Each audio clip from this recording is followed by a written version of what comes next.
أيها الرجل إلزم غرزه، إلزم أثر رسول الله ودربه وطريقه، إلزم غرزه فإنه على الحق.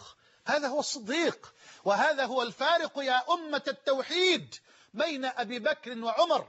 أنا أحب عمر، أشهد الله يملأ حبه قلبي، لكن يأبى الله ورسوله أن يتقدم أحد على الصديق ولو كان عمر.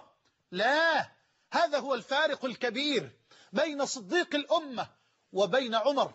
ولذلك يقول عمر رضي الله عنه وأرضاه، والحديث رواه الإمام البغوي بسند حسن بشواهده، حين ذكر أمامه الصديق وفضل البعض عمر على أبي بكر، قال عمر: والله لليلة من أبي بكر، يقصد ليلة الهجرة يوم كان مع المصطفى صلى الله عليه وسلم في الغار، وعاين الصديق المشركين قد وصلوا إلى الغار، وخطف الله أبصارهم وأعمى الله أبصارهم عن رؤية رسول الله، وحفظ الله رسوله صلى الله عليه وسلم.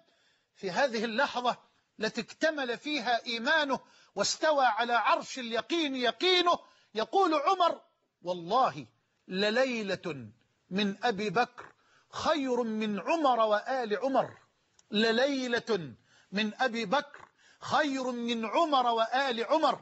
نعم، يأبى الله ورسوله أن يتقدم أحد. قالها رسول الله بغضب وبصوت مرتفع وبانفعال حين تقدم عمر في مرض النبي صلى الله عليه وسلم ليصلي إماما بالمسلمين وفيهم صديق الأمة الأكبر. قال رسول الله: يأبى الله ورسوله لا يتقدم أحد على صديق الأمة أبدا، رضي الله عنه وأرضاه. أيها الأفاضل، سامحوني على سرعة الطرح والإلقاء، لأن الموضوع جليل، ولأن البستان يانع ماتع حافل بالزهور والورود. انتقل معي على وجه السرعة إلى هذا اليوم العصيب الرهيب، إلى هذا اليوم الذي نام فيه المصطفى صلى الله عليه وسلم على فراش الموت. يا الله، كان يوما عصيبا على الصحابة وعلى الأمة كلها. والله لقد أظلم كل شيء في المدينة كما أضاء كل شيء فيها حين هاجر إليها صلى الله عليه وسلم. وهذا من نفيس كلام أنس بن مالك رضي الله عنه في هذا اليوم العصيب. طاشت العقول الكبيرة، طاشت العقول الراجحة. نعم، توعد عمر بن الخطاب كل من زعم أن رسول الله قد مات بالقتل، أن يضربه بسيفه.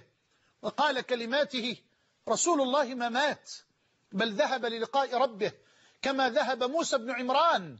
انظروا لتقفوا على الفرق الكبير بين الصديق وعمر، بين أبي بكر وعمر رضي الله عنهما، حتى تعرف الأمة قدر أبي بكر رضي الله عنه، لأن الصديق قد ظلمت سيرته وظلم تاريخه من العلماء ومن الدعاة ومن طلبة العلم ومن المسلمين، ربما لأنه جاء بعد المصطفى، وعسير على أي أحد أن يسد الفراغ الذي سيتركه رسول الله وحبيب الله وخليل الله صلى الله عليه وآله ومن والاه. لكن شاء الله جل وعلا أن يجعل الصديق رضي الله عنه قائدا لهذه السفينة وسط هذه الرياح الهوجاء والأمواج المتلاطمة والعظائم كفؤها العظماء. والصديق رضي الله عنه اصطفاه الله واختاره يوم اصطفى النبي صلى الله عليه وسلم لنبوته ورسالته، ليكون صاحبه ووزير صدقه ومشيره الصادق الوفي الأمين. نعم، مات رسول الله، وطاش عقل عمر، وطاش عقل علي، وطاش عقل عثمان.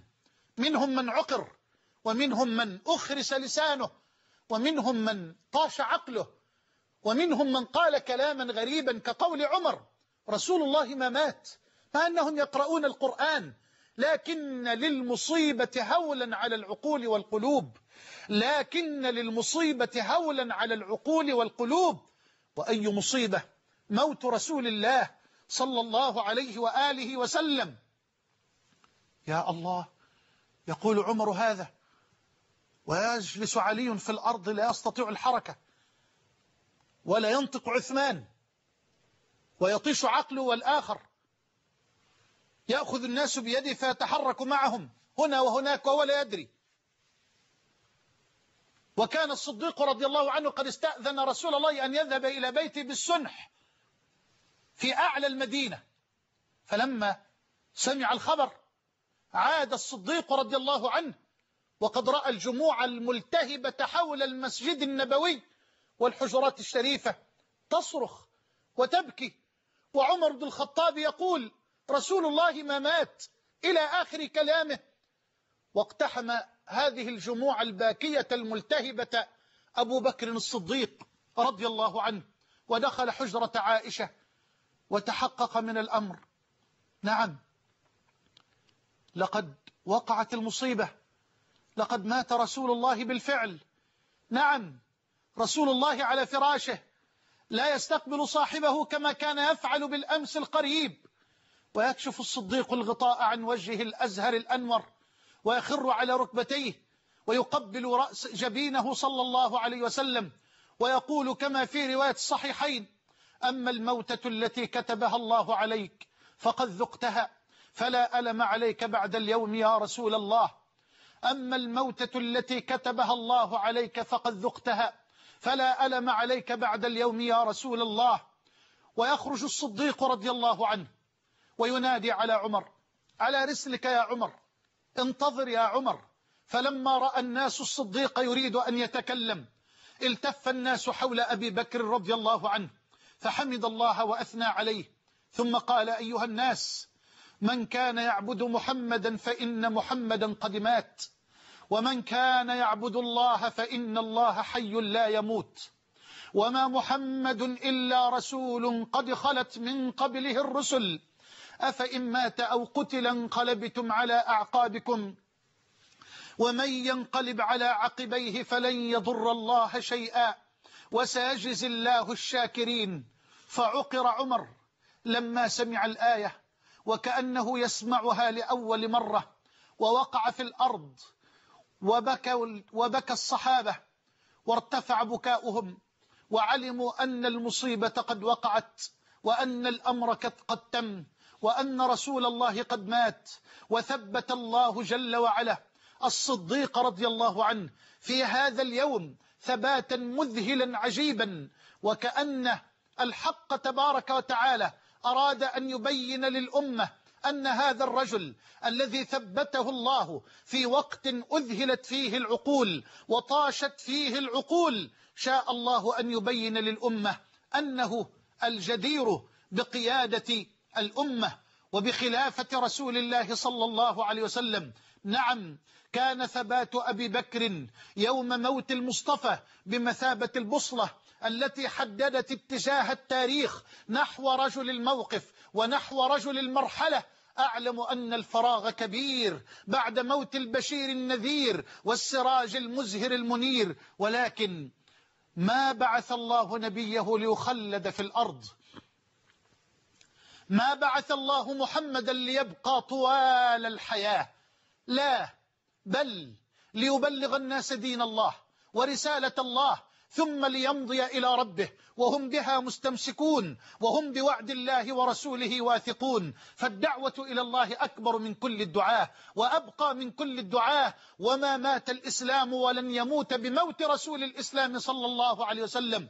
فالرسل والدعاة إلى الله يجيئون ويذهبون ويموتون، وتبقى دعوة الله خالدة على مر الأجيال والقرون. فلا تجعلوا ولاءكم لأشخاص الدعاة، واجعلوا ولاءكم لله، واجعلوا ولاءكم لدين الله، لأن أشخاص الدعاة إلى زوال، فليكن ولاؤنا لربنا ولنبينا ولدين الله سبحانه وتعالى. نعم، تقدم يا صديق يا أبا بكر، إذن يا راية التوحيد رفرفي،